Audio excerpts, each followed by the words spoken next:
Hello friends, welcome to unique flowers with Viji. അപ്പം ഞാൻ ഇന്നിവിടെ വ്യത്യസ്ത രുചിയിലുള്ളൊരു ചമ്മന്തിയുടെ റെസിപ്പി ആയിട്ടാണ് വന്നിരിക്കുന്നത്. നമ്മുടെ വീട്ടിലുള്ള ഇൻഗ്രീഡിയൻസ് വെച്ചിട്ട് തന്നെ നമുക്ക് എന്തും ചെയ്തെടുക്കുന്നതിൽ നിന്ന് വ്യത്യസ്തമായിട്ടുള്ളൊരു ഫ്ലേവറിലുള്ള ചമ്മന്തിയാണിത്. ഇഡ്ഡലിക്കും ദോശയ്ക്കും ഒക്കെ പെർഫെക്റ്റ് മാച്ചാണ്. അപ്പോൾ അതിനായിട്ടൊരു ചട്ടി ചൂടാക്കി നമുക്കതിലേക്ക് 1 ടേബിൾ സ്പൂൺ ഉഴുന്നിട്ടൊന്ന് വറുത്തെടുക്കാം. ഈ ഉഴുന്നൊരു ലൈറ്റ് ബ്രൗൺ കളർ ആവുന്നത് വരെ ഒന്ന് വറുത്തെടുക്കണേ. ഇത് കഴുകി വറക്കുന്നതാണ് കേട്ടോ. ഇനി അതിലേക്ക് നമുക്ക് 1 ടീസ്പൂൺ മുളക് പൊടി ചേർത്ത് കൊടുക്കാം. ഇത് എരിവുള്ള മുളക് പൊടിയാണ്.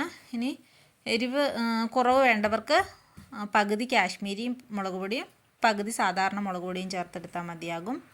ഇനി ഒരു മിക്സിയുടെ ജാർ എടുത്തിട്ട് ഞാൻ അതിലേക്കൊരു 7 അല്ലി ചുവന്നുള്ളി ചേർത്ത് കൊടുക്കുന്നുണ്ട്. പിന്നെ അതിലേക്ക് ഒരു 1/4 കപ്പോളം തേങ്ങ ചിരകിയത് ചേർക്കുന്നുണ്ട്. പിന്നെ 1 ടേബിൾ സ്പൂൺ പൊട്ടുകടലയും പിന്നെ ഒരു കുഞ്ഞു കഷ്ണം പുളി ചേർത്ത് കൊടുക്കുന്നുണ്ട്. അതിൻ്റെ കൂടെ തന്നെ നമ്മൾ ഈ വറുത്ത് വെച്ചിരിക്കുന്ന ഉഴുന്നും മുളക് പൊടിയും കൂടി ചേർത്ത് കൊടുക്കാം.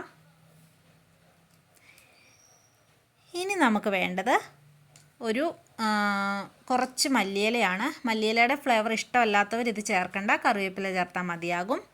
ഇനി ആവശ്യത്തിനുള്ള ഉപ്പ് ചേർത്ത് കൊടുക്കാം. ഇനി കുറച്ച് വെള്ളം ഒഴിച്ചിത് നമുക്കൊന്ന് നല്ലതുപോലെ അരച്ചെടുക്കണം.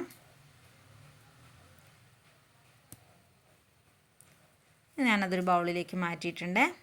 പിന്നെ വീണ്ടും നമുക്കൊരു ചട്ടി വെച്ചിട്ട് അതിലേക്ക് കുറച്ച് വെളിച്ചെണ്ണ ഒഴിച്ചു കൊടുക്കാം.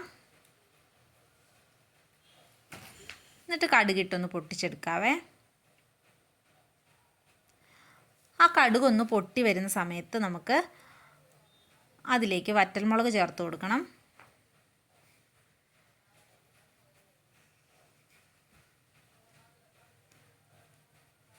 ഒരു 3 വറ്റൽമുളക് ഞാനിവിടെ എടുത്തിട്ടുണ്ട്.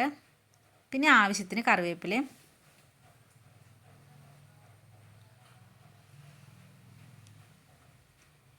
ഇനി നമ്മുടെ ഈ മിക്സിയുടെ ജാറ് കഴുകിയ വെള്ളം ഈ വറുത്ത് വെച്ചിരിക്കുന്നതിലേക്കൊന്ന് ഒഴിച്ചു കൊടുക്കാം. ഇനി ആ കൂട്ടെല്ലാം കൂടി നമുക്ക് നമ്മുടെ ഈ ചമ്മന്തിയിലേക്ക് ചേർത്ത് കൊടുക്കാവേ. അപ്പം നമ്മുടെ ചമ്മന്തി ഇവിടെ റെഡി ആയിട്ടുണ്ട്. എല്ലാവരും ഇതൊന്ന് ട്രൈ ചെയ്ത് നോക്കണം. വ്യത്യസ്തമായിട്ടുള്ളൊരു ടേസ്റ്റാണ്. എൻ്റെ ചാനൽ ആദ്യമായിട്ട് കാണുന്നവരൊന്ന് സബ്സ്ക്രൈബ് ചെയ്ത് സപ്പോർട്ട് ചെയ്യണം.